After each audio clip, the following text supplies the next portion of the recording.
Class आप सभी को हिंदी क्लास में स्वागत है। एंड आज मैं डिस्कस करूंगा डीबीएमएस के बारे में। डीबीएमएस का पूरी श्रृंखला मैं इस यूट्यूब चैनल पर बताऊंगा और इसकी क्रिएट करूंगा प्लेलिस्ट, आप जाके देखेंगे पर डे। आज के बाद डेली टू डेली एक वीडियो जो आपको मिलेगी। आज की वीडियो में डीबीएमएस के बारे में बताऊंगा, उसका ओवरव्यू ऑफ डीबीएमएस।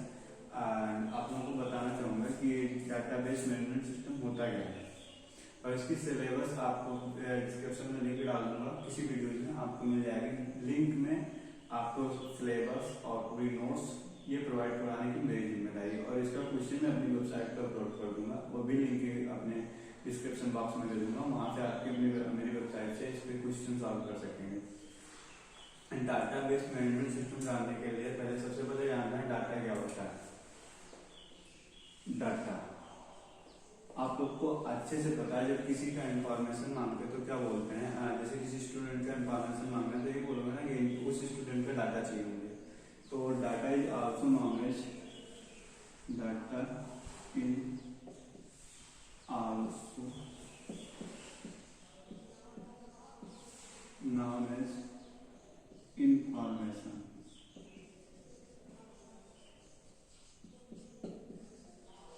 डाटा को इंफॉर्मेशन कहता है, ठीक है। आप लोगों को पता है किसी चीज का, जब किसी स्टूडेंट का डाटा मांगे, किसी एम्प्लॉय की डाटा मांगे तो उसकी इंफॉर्मेशन ही मांगते हैं। आई होप समझ गए। मैं सिंपल से अगली लाइन बताऊंगा। मैं अगली बात डाटाबेस क्या होता है।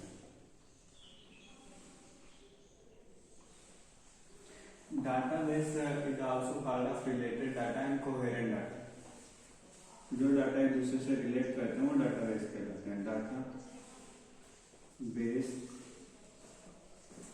आप लिखने की जरूरत नहीं है, मैं आपको ये अगली लाइन नोट्स प्रोवाइड करवा दूंगा।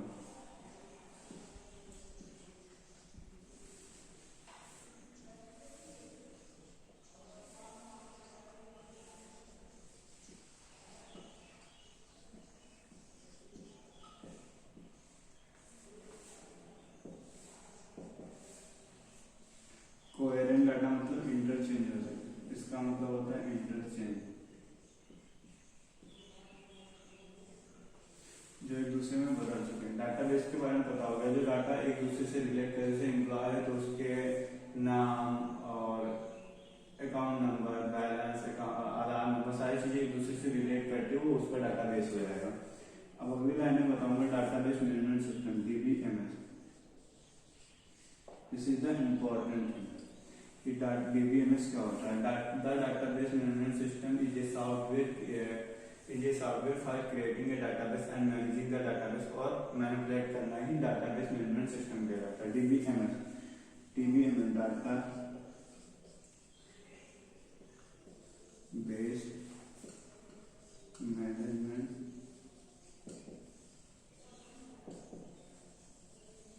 Database management system is a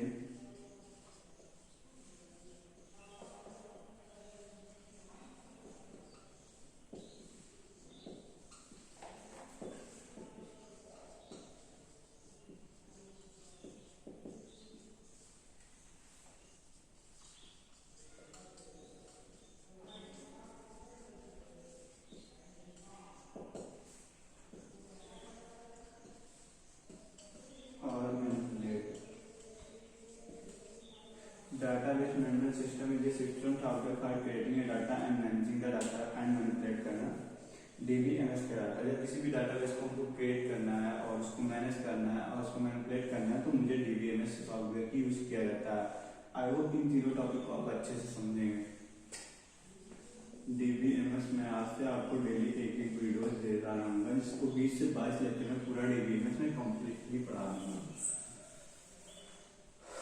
अच्छे से जुड़े रहिए, सपोर्ट करिए। आपको भी सपोर्ट चाहिए, मेरा यूट्यूब चैनल भी आगे रहता है। सब्सक्राइब करिए, शेयर करिए। आपके एक सब्सक्राइबर हमारे लिए बहुत वैल्यू रखते हैं। अब मैं आपको डीबीएमएस के बारे में बता दी है। अब मैं बताऊंगा डीबीएमएस के काइंड्स कितने होते हैं।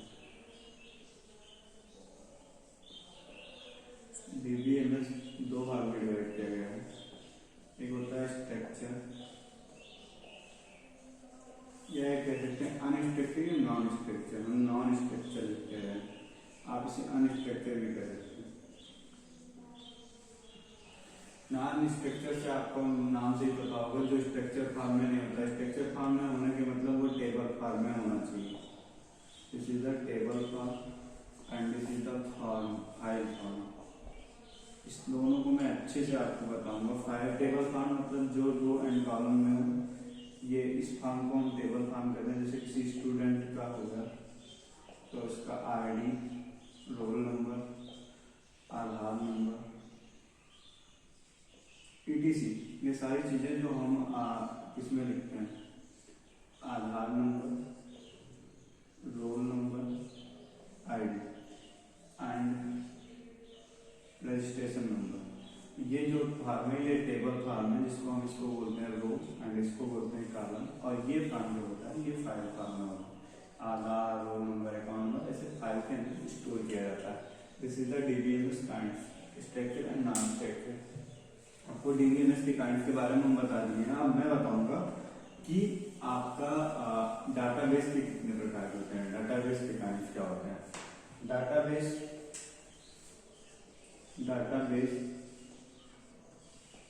is divided by four kinds.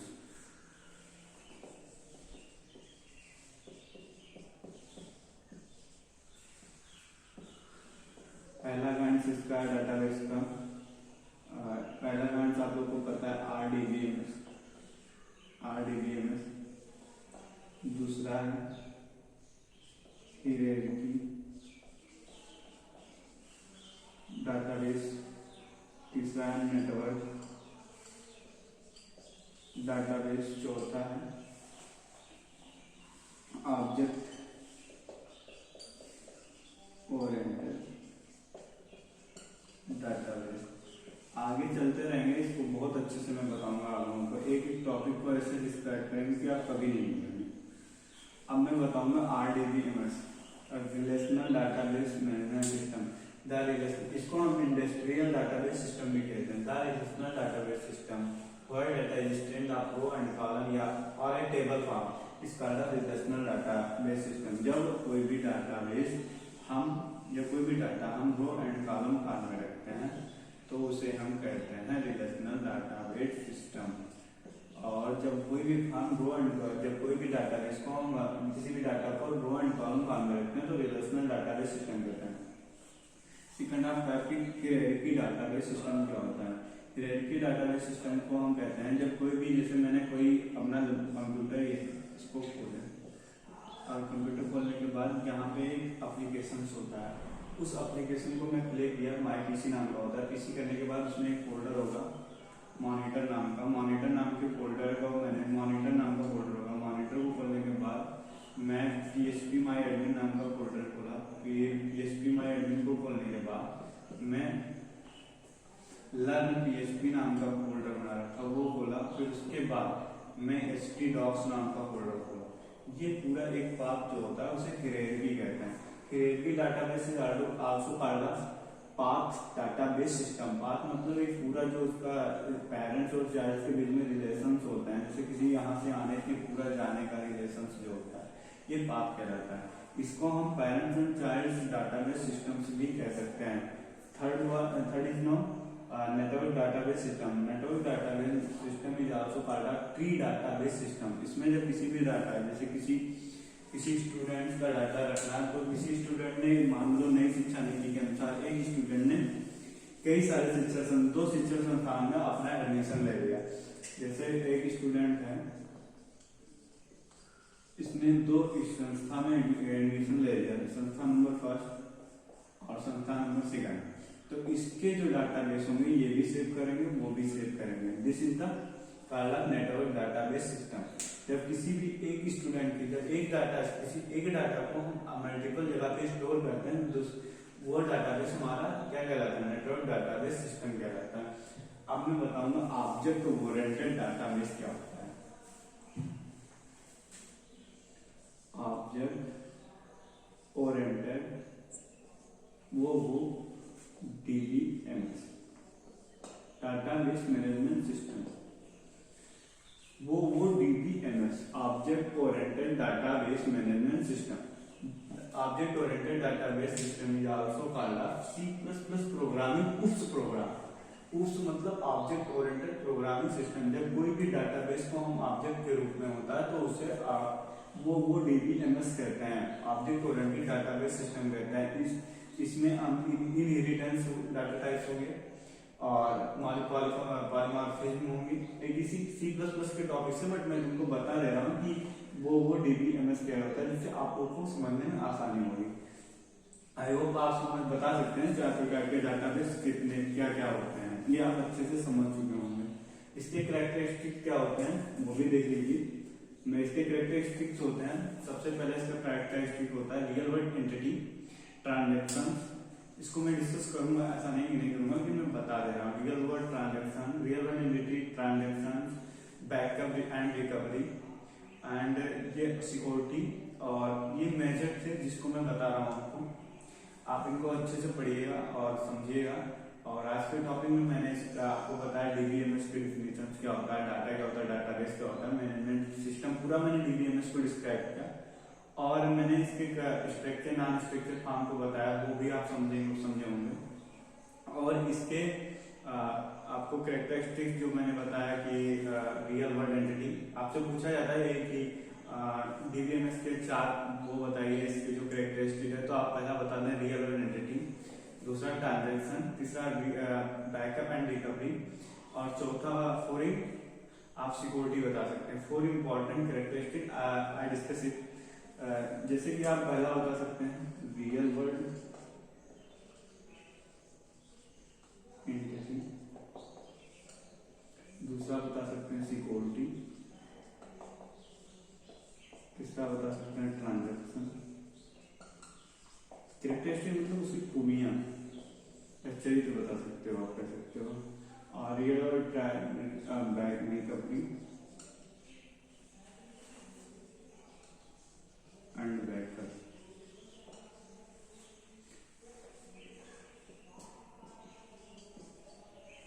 आप इनको अच्छे से पढ़िएगा और समझिएगा, आपको मैं अच्छे समझा दिया है। और देखिए DBMS को समझने के लिए उसकी बेसिक क्लियर होना चाहिए, जो मैंने आपको समझाया है। आई होप समझने की कोशिश की होंगे, आप लोग समझे होंगे। और प्लीज लाइक और सब्सक्राइब जरूर कर दीजिए और शेयर करिए जितने भी हो जाए। देखो अभी मेरा स्टार्टअप है, आप लोग की सपोर्ट चाहिए आगे का, मैं कैसे जर्नी तय करना मुझे पता। अभी तो मेरे यूट्यूब चैनल में बहुत कम व्यूज आ रहे हैं, मैं मानता हूँ कि आ रहे, क्योंकि स्टार्टअप में आते हैं बहुत सारी कठिनाइयाँ झेलनी पड़ती है। कोशिश कर रहा हूँ। Thank you for visiting.